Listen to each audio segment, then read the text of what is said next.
예, 오늘 우리 다 같이 또 거룩하고 복된 주님의 날 함께 또 우리를 창조하시고 구속하신 그 은혜와 사랑을 기억하며 하나님께 다 같이 묵상기도 드림으로 예배를 드리겠습니다.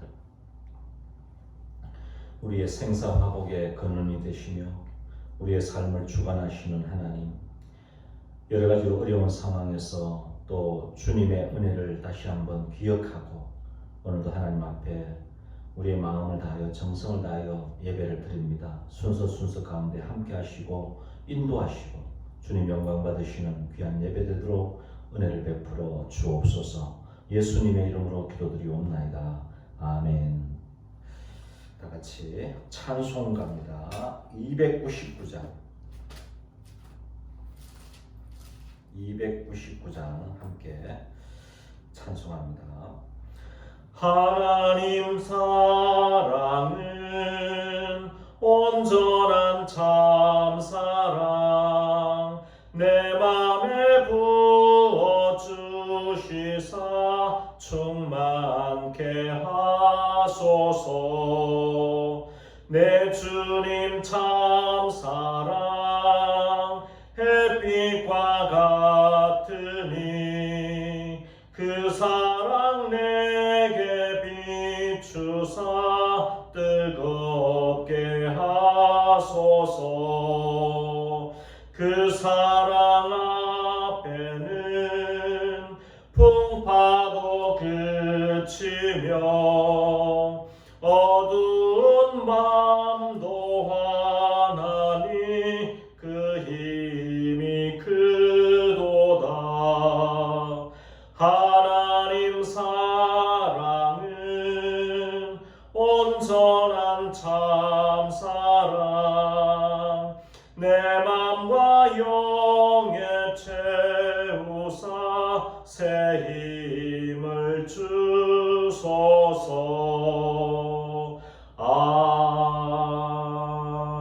아멘. 다 같이 기도하시겠습니다. 사랑과 은혜가 풍성하신 하나님 감사합니다.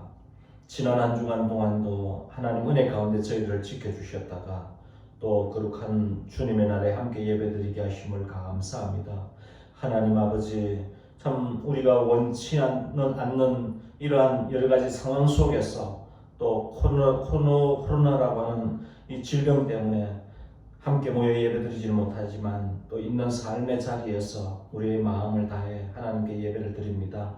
하나님 아버지, 우리가 있는 그 모든 삶의 자리가 하나님께 예배드리는 삶의 자리가 되도록 우리의 삶의 예배가 되도록 은혜를 베풀어 주시옵소서.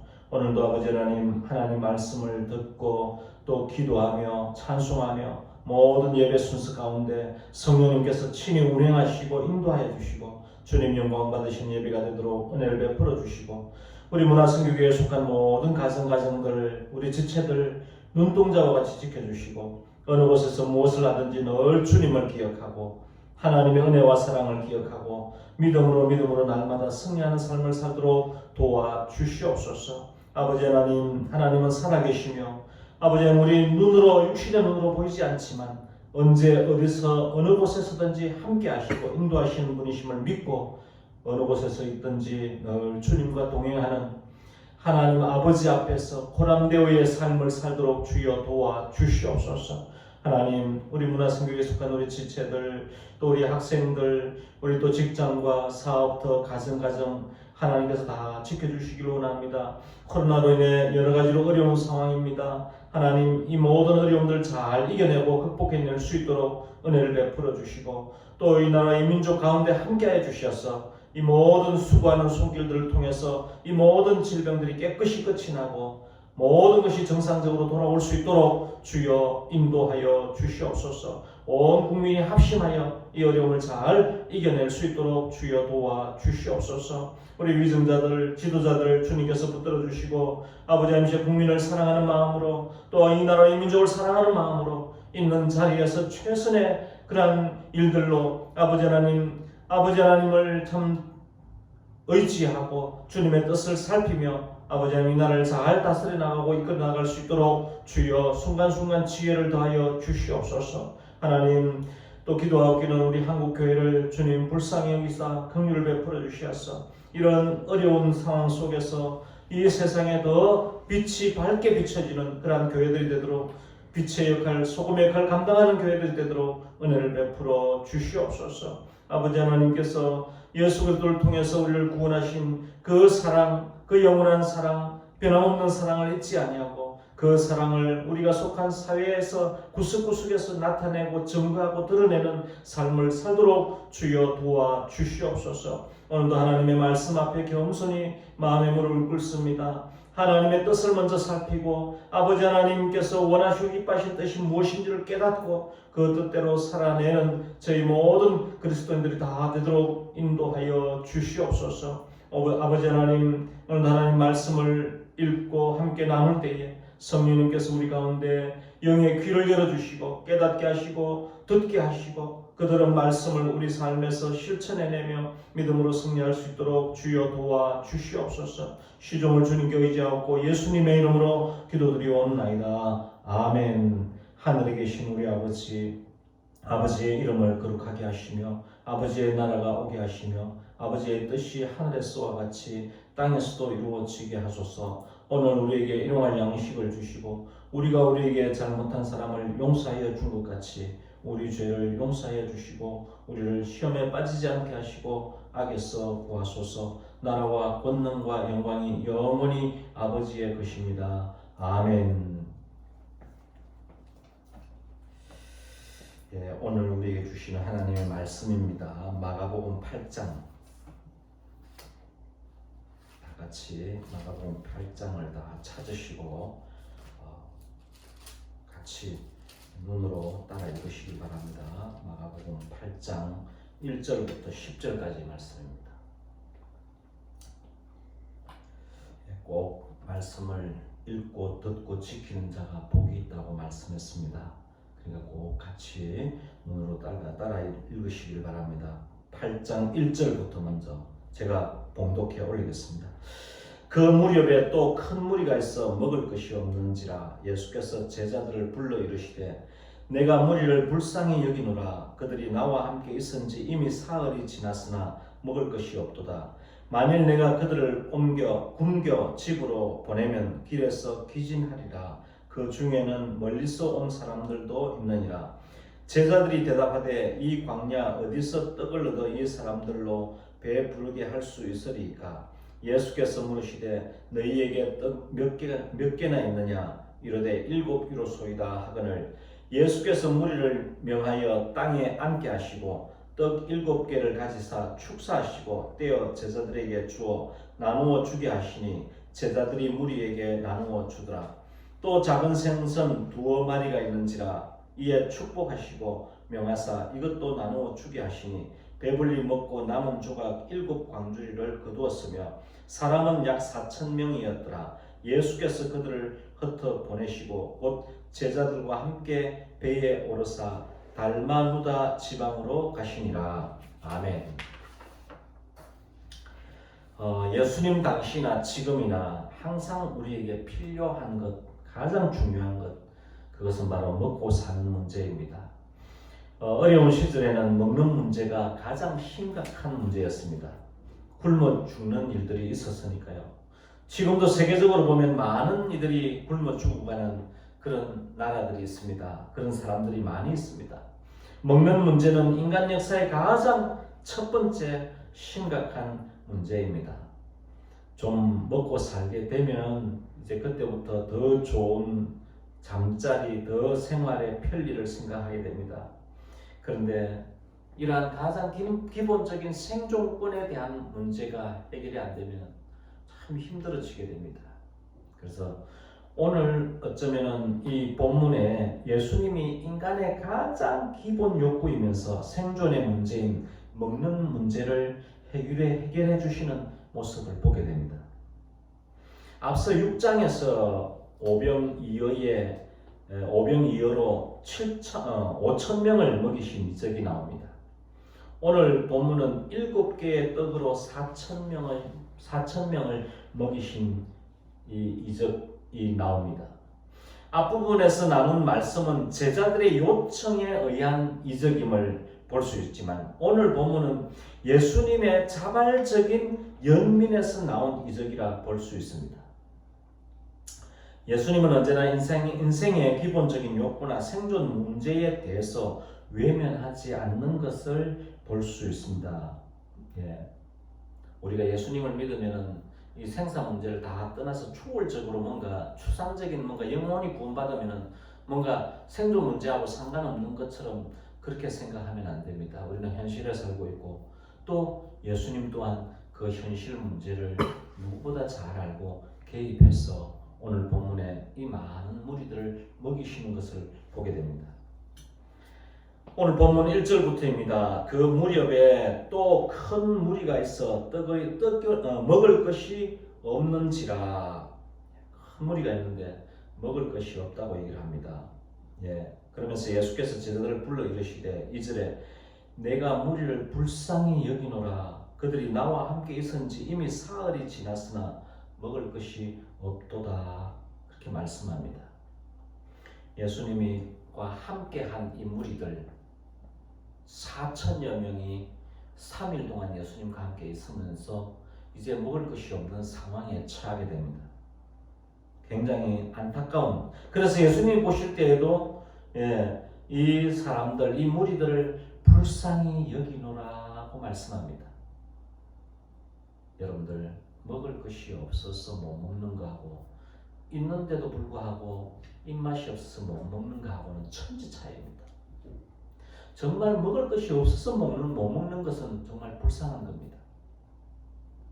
오늘 이 무리들이 먹을 것이 없어서 지금 못 먹는 상태.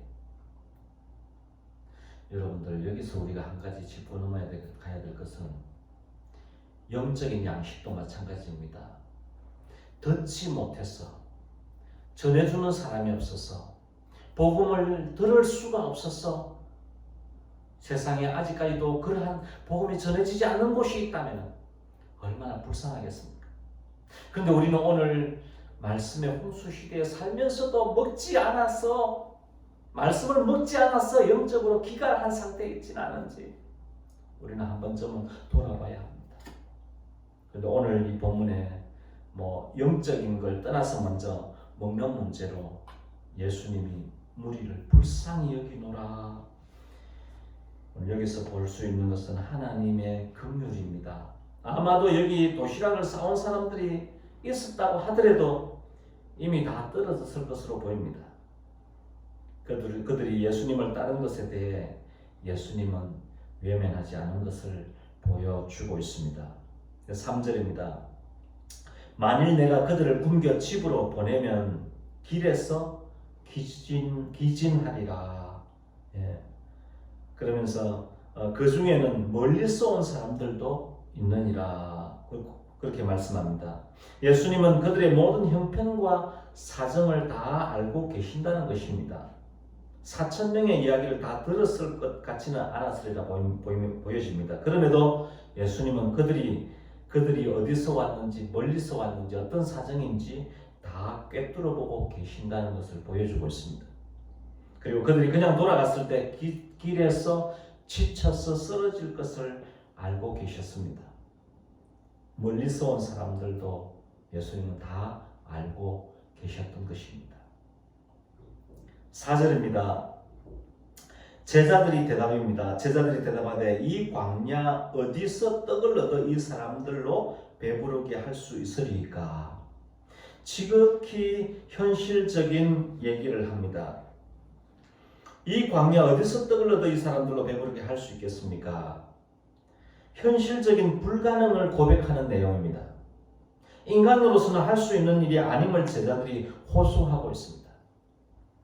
그렇습니다. 우리가 할 수 있는 일이 있고 할 수 없는 일들이 있습니다. 오늘 어떻게 보면 제자들은 할 수 있는 것이 아무것도 없는 것을 오히려 그것까지도 예수님은 다 알고 계셨을 듯 합니다. 5절입니다. 예수께서 물으시되 너희에게 떡 몇 개나 있느냐? 이르되 7 이로소이다 하거늘. 예수님은 무에서 유를 창조하신 분이십니다. 예수님이 떡 만드시는 것은 누워 떡 먹는 것보다 쉬운 일입니다. 그런데 왜 예수님이 굳이 제자들에게 떡이 몇 개나 있느냐고 물으셨을까요? 적은 것일지라도 나누면 나눌수록 커지는 것입니다. 실제적으로 예수님은 7개의 떡을 가지고 축사하셔서 4,000명을 먹이신 것이 맞습니다. 그렇지만 7개의 떡을 나누는 그 나눔이 우리에게 있을 때 많은 사람이 더욱 부유해지는 것을 보게 됩니다. 6절입니다. 예수께서 무리를 명하여 땅에 앉게 하시고 떡 7개를 가지사 축사하시고 떼어 제자들에게 주어 나누어 주게 하시니 제자들이 무리에게 나누어 주더라. 예수님의 능력을 제자들이 나누는 통로로 쓰게 되는 것을 봅니다. 결국은 사람은 예수님의 능력의 통로일 뿐입니다. 누가 어마어마한 어떤 일을 이루었다 하더라도 그것은 주님이 하신 것입니다. 오늘 예수님의 능력을 이 제자들은 부지런히 나누어 준 것밖에 없습니다. 근데요, 7절에 보면요, 떡만 먹으면 싱겁고 목이 메이니까 아마도 7절에 또 작은 생선 2마리가 있는지라 이에 축복하시고 명하사 이것도 나누어 주게 하시니 8절에 배불리 먹고 남은 조각 7 광주리를 거두었으며 다 배불리 먹고 7 광주리를 거두었다. 이거 아주 중요한 건 아니지만 여기서 말하는 7 광주리와 6장에서 말하는 12광주리, 거둔 12광주리, 광주리 자체가 다릅니다. 원어를 보면은 6장에는 사람들이 개인적으로 들고 다니는 입구는 좁고 밑에가 넓은 개인 소지용 광주리이고, 여기서 말하는 7 광주리의 광주리는 사람들이 타고 내리고 한 바울이 그 성벽에서 타고 내려와서 도망갈 수 있었던 그 광주리, 큰 광주리를 말합니다. 그래서 여기서 7 광주리하고 앞에 6장에서 오병 이어때 12광주리하고는 광주리는 7 광주리지만 양으로 치면 더 많은 더 풍성한 것을 7 광주리로 보였습니다. 여러분들, 예수님이 하시는 일은 아무리 나누어주고 또 이적을 해도 모자람이 없습니다. 오히려 더 남게 되는 것을 보게 됩니다. 그 9절 말씀에 사람은 약 4,000명이었더라. 예수께서 그들을 흩어 보내시고 곧 제자들과 함께 배에 오르사 달마누다 지방으로 가시니라. 여러분들이 제자들을 다시 흩어 보냅니다. 왜 그렇습니까? 같이 다니면 좋잖아요. 그런데 예수님은 흩어 보내십니다. 왜요? 자기가 있는 삶의 자리로 돌아가서 그 자리에서 예수님을 증거하고 믿음으로 살아내야 되는 것입니다. 우리가 아무리 은혜 받는 곳이 좋다고 거기 가서 살 수만은 없습니다. 변화산도 마찬가지죠. 예수 변화산에서 만난 제자들 결국 내려옵니다. 여기가 조사원이 해도 소용없습니다. 내려와야 합니다. 오늘 여기까지 말씀을 우리에게 주시는 이 오늘 본문을 통해서 우리에게 주시는 말씀을 한번 적용해 보려고 합니다. 첫 번째는 1절부터 3절까지 말씀을 통해서 우리는 긍휼의 마음을 가져야 합니다. 예수님을 믿는 사람은 예수님의 마음을 가지는 겁니다. 예수님을 닮는 사람입니다. 주님의 마음을 본받는 것입니다. 오늘 긍휼히 여기는 것, 굉장히 주님의 마음 중에서도 아주 긍휼히 여기는 마음. 여러분, 이번 주는 우리나라의 가장 큰 고유의 명절 추석입니다. 특별히 올해는 여러 가지로 많은 어려운 일들이 있었고 지금도 겪고 있습니다. 이럴 때일수록 마음이 팍팍해질 수도 있습니다. 그렇지만 우리 그리스도인들마저 그렇게 되면 안 됩니다. 이럴 때 주님의 마음으로 우리 자신들을 살피고 그런 마음으로 긍휼히 여기는 마음을 가져야 합니다. 지금이야말로 긍휼의 마음을 가져야 될 때인 줄 믿습니다. 가장 중요한 인간의 마음, 어떻게 보면 긍휼입니다.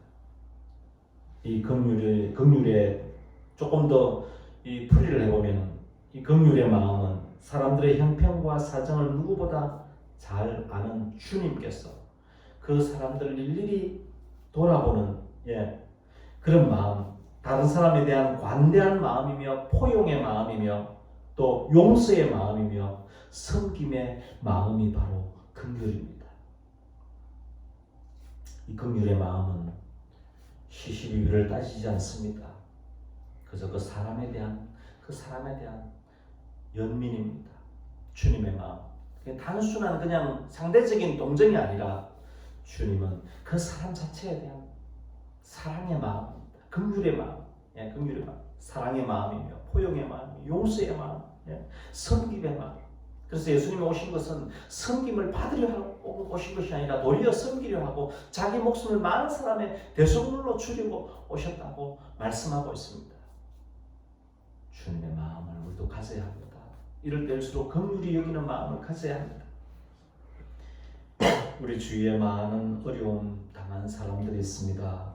우리가 살펴보아야 합니다. 주님은 이 형편과 사정을 누구보다 잘 아셨습니다. 저들이 먹지 않으면 돌아가다 지쳐 쓰러질 것을 아셨습니다. 우리는 주님이 그 무리를 긍휼히 여겼던 마음으로 주위를 살피며 돌아보는 한 주간의 삶이 되시기를 바랍니다. 두 번째는 사람은 불가능하지만 하나님은 능치 못하심이 없으신 분이심을 우리는 믿어야 합니다. 4절에 도저히 현실적인 불가능을 제자들이 호소하지만 주님은 넉넉히 그 모든 불가능을 가능케 하신 분이십니다. 오늘 우리의 현실이 어떻습니까? 힘듭니까? 어렵습니까? 제자들이 말하고 있는 이 광야가 우리의 현실입니까? 도저히 어떻게 해볼 수 없는 상황이나 환경에 처해 있다면 지금이야말로 하나님의 능력을 볼 때임을 기억하시길 바랍니다. 내가 아무것도 할 수 없다고 할 때, 도저히 내 손으로 할 수 있는 것이 아무것도 없을 때, 그때는 바로 주님의 능력을 체험하게 될 줄로 믿습니다. 우리는 주님의 능력을 믿어야 합니다. 능치 못하심이 없는 하나님을 의지해야 합니다. 우리는 할 수 없지만 현실적으로 불가능하지만 아무것도 피할 곳 없는 그런 광야에 홀로 있다고 한다 할지라도 하나님께서 지키시고 보호하시고 인도하시면 그 불가능을 뛰어넘어 모든 것을 가능케 하시는 분이심을 믿습니다. 그 믿음으로 한 주간 승리하는 삶을 사시기 바랍니다. 세 번째입니다. 세 번째는 내가 가진 것이 극히 작은 것이라 할지라도 나눔의 삶을 사시기를 바랍니다. 제자들에게 있었던 7개의 떡으로 주님은 축사하셨습니다. 아무것도 없는 것에서도 떡을 만들 수 있지만 우리의 작은 나눔의 마음을 주님은 원하고 계시는 것입니다. 나누면 나눌수록 커지는 것이 사랑의 마음입니다. 주님은 그것을 원하고 계십니다.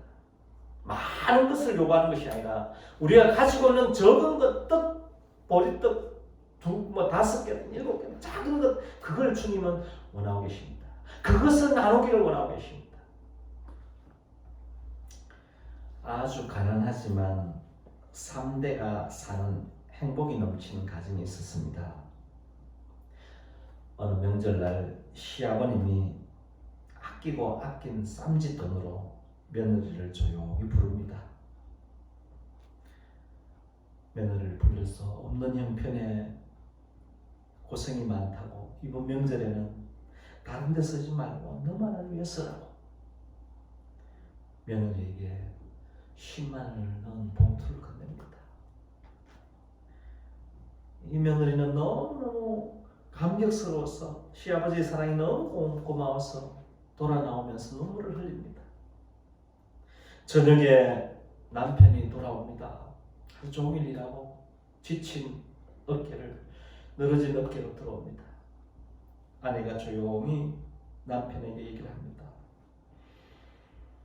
당신 열심히 돈 버느라 너무 고생이 많다며 꼭 당신만을 위해 쓰라고 용돈을 내어놓습니다. 남편이 그 아내의 마음에 감동을 받습니다. 다음날 아침입니다. 아버지가 공부하는 2 자녀를 부릅니다.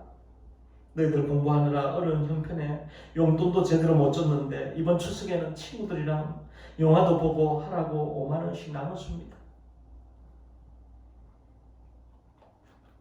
이 아이들이 다음날 저녁에 몰래 할아버지 방으로 들어옵니다. 할아버지 매일 경로당 가시는데 이번에 어르신들에게 맛있는 거 하면 차라도 커피라도 한번 대접하세요 하고 이 손자들이 5만 원씩 봉투에 담아 드립니다. 결국 그 돈 10만 원이 돌고 돌아서 할아버지 주머니로 들어옵니다. 그런데 그 돌고 돈은 10만 원이 아니라 몇십만 원이 되어서 모든 가정을 행복하게 만들었습니다. 그 집안의 웃음 소리가 떠나지 않습니다. 감동이 있습니다. 감격이 있습니다. 서로 사랑이 있습니다. 나눔이 있습니다. 섬김이 있습니다. 할아버지의 그 쌈짓돈 10만 원은 아들과 며느리와 자녀들, 손자들까지 마음을 넉넉하게 해준 그러한 명절의 돈이 되었습니다. 나누면서 적은 것이라도 나눌수록 커지는 것입니다. 내 것이라고 움켜질 때는 불행만 남습니다. 불행만 잡힙니다. 그러나 나누면 나눌수록 행복이 전해집니다. 사랑이 전해집니다. 우리 주님은 떡 7개가 없어도 5,000명, 4,000명 아니라 4만 명, 4천만 명도 먹일 수 있으신 분이십니다. 그런데 주님께서 이 7개의 떡을 축사하셔서 많은 사람들을 먹이시고 더 많은 부족함이 없도록 배불리 먹고 남은 조각을 거두게 하시는 여러분들 이번 추석 명절에는 작은 것이라도 나누는 명절이 되었으면 좋겠습니다. 어려울 때입니다. 풍요로울 때는 나눔이 그렇게 크게 와닿지 않을지 몰라도 어려울 때 정말 나도 어려울 때 나눌 수 있다면 그것이 얼마나 큰 힘이 되고 위로가 될까요? 말 한마디라도 요즘 힘들지요? 어렵지요? 언젠가 좋은 날이 올 것입니다. 힘내세요. 그렇게 우리의 따뜻한 마음을 나누고 또 우리의 물질을 나누고 우리의 사랑을 나눌 때에 4,000명 아닌 4만 명, 4천만 명도 하나님께서 불가능을 가능케 하시는 하나님께서 우리의 모든 삶이 예수 그리스도의 그 사랑으로 풍요롭게 될 줄 믿습니다. 오늘 말씀을 정리합니다. 예수님께서 행하신 일들 하나님이시니까 당연히 하실 수 있다고 우리는 믿을 수도 있겠지만 거기에는 떡 7개와 생선 2마리에 그 나눔이 있었습니다. 그 나눔에 하나님의 사랑이 더해져서 많은 사람들을 풍요롭게 한 사실을 우리는 기억할 수 있습니다. 여러분들 우리 그리스도인의 삶이 어떻게 해야 될지를 다시 한번 보여주고 있습니다. 오늘 말씀처럼 긍휼의 마음을 가지고 넘치 없으신 하나님을 의지하고 작은 것이라도 나누는 삶을 살아갈 때 주님이 영광 받으시고 우리를 통해서 많은 사람들이 풍요로운 삶을 살게 될 것입니다. 그 믿음으로 날마다 승리하는 삶을 사시기를 주님의 이름으로 축복합니다. 기도하겠습니다. 하나님 감사합니다. 단순한 이 이적이 아니라 오늘 이 본문을 통해서 말씀을 통해서 하나님의 긍휼과 하나님의 불가능을 가능케 하시는 하나님의 능력과 나의 작은 나눔을 통해서 많은 사람들이 함께 부유해지는 것을 오늘 말씀을 통해서 보게 됩니다. 오 하나님, 저희들이 비록 부족하고 연약하지만 그럼에도 불구하고 작은 것이라도 나누는 그런 마음을 가질 때 하나님께서 그 마음을 보시고 아시고 10배, 100배 풍성한 은혜를 나누게 하실 것을 믿습니다. 그 믿음으로 날마다 우리의 삶을 나누고 생각을 나누고 물질을 나누고 사랑을 나누는 그러한 저와 우리 모든 우리 문화선교에 속한 우리 지체들 또 한국교회 말씀을 듣는 모든 사람들이 그렇게 믿음으로 살아낼 수 있도록 주여 도와주시옵소서. 감사드리며 예수님의 이름으로 기도드리옵나이다. 아멘. 네, 우리 헌금 여러분들 꼭 온라인으로 하실 수 있는 분들은 해주시고 다음에 잘 모아두셨다가 우리 대면 예배로 드릴 때 해주시길 바랍니다. 우리 찬송가 218장입니다. 218장입니다. 함께 찬송합니다. 218장입니다. 내 맘과 정성을 다하여서 주 너의 하나님을 사랑하라. 내 몸을 아끼고 사랑하듯 형제와 이웃을 사랑하라. 주께서 우리에게 명하시니 그 명령 따라서 살아가리. 널 미워 해치는 원수라도 언제나 너 그렇게 사랑하라. 널 핍박하는 자 위에서도 신실한 마음으로 복을 빌라. 주께서 우리에게 명하시니 그 명령 따라서 살아가리. 나 항상 주님을 멀리하고 형제를 사랑하지 못하였다. 이러한 죄인을 사랑하사 주께서 몸버려 죽으셨다. 속죄의 큰 사랑 받은 이 몸 내 생명 다 바쳐 충성하리. 아멘. 이제는 우리 주님 예수 그리스도의 은혜와 하나님 아버지의 지극하신 사랑하심과 성령님의 감화감동 위로교통 충만하신 은혜가 하나님의 긍휼의 마음을 본받아서 이웃을 사랑하고 섬기고 나누는 삶을 살기로 그렇게 마음속에 다짐하고 결단하는 우리 사랑하는 모든 지체들 머리 위에 생업 위에 자녀 손들 위에 이 나라와 이 민족과 전 세계에 흩어져 있는 선교사님들과 사역 위에 이제로부터 영원토록 함께 하시기를 간절히 축원하옵나이다. 아멘.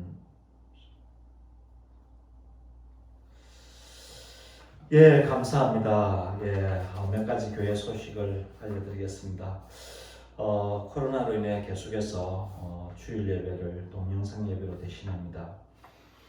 저희 교회는 많이 모이지 않기 때문에 모여서 예배 드릴 수도 있습니다. 그렇지만 여러분들 또 나오지 못하는 형편 또 나오는 것이 또 때는 좀 오히려 또 가정에서 예배 다 드리는 것이 더 좋다고 판단이 되어서 우리가 비대면 예배로 이렇게 드립니다. 여러분들 꼭 영상으로 예배 다 드리시기를 바랍니다. 이번 주에는 우리나라 고유 명절인 추석이 있는 주간입니다. 가족과 함께 꼭 추석날 예배 드리시고 즐거운 명절 건강하게 잘 보내시길 바랍니다. 코로나로 인해 늘 건강도 조심하시고 영적인 건강을 위해서도 말씀 묵상을 생활하시고 코로나가 또 속히 잘 끝날 수 있도록 하루속히 종식되도록 여러분들 기도해 주시기 바랍니다. 매일 밤 10시에 교회 가정을 위해서 중보 기도하시는 거 잊지 마시길 바랍니다. 이번 주 암송 구절 한 구절 같이 읽도록 하겠습니다. 마가복음 10장 45절입니다. 인자가 온 것은 섬김을 받으려 함이 아니라 도리어 섬기려 하고 자기 목숨을 많은 사람의 대속물로 주려 함이니라. 마가복음 10장 45절 말씀. 아멘. 여러분들 한 주간 설 추석 명절 잘 보내시고 건강하게 또 한 주간 승리하는 그런 삶을 사시길 바랍니다. 감사합니다.